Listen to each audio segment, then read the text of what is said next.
જય શ્રી કૃષ્ણ, જય સ્વામિનારાયણ। તો આજે આપણે બનાવીશું પાકલ ચીબડાનું શાક। તો અત્યારે ચીબડાની સિઝન છે, પાકલ ચીબડા આવે છે, એના માટે મેં અહીંયા 250 ગ્રામ પાકલ ચીબડું લીધું છે।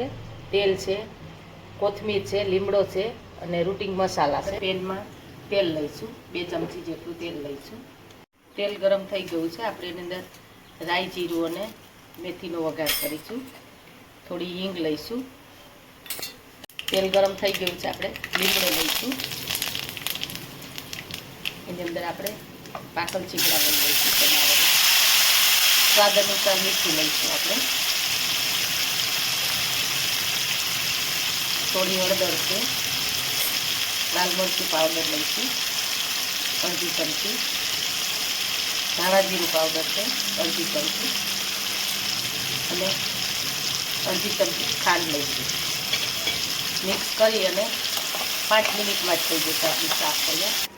આપણું શાક તૈયાર થઈ ગયું છે। એની અંદર આપણે લીલા ધાણા લઈશું।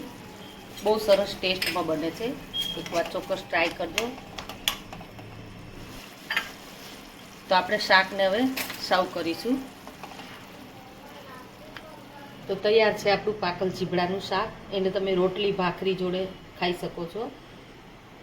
તો તમને અમારો વિડીયો ગમે તો લાઈક, શેર અને સબસ્ક્રાઈબ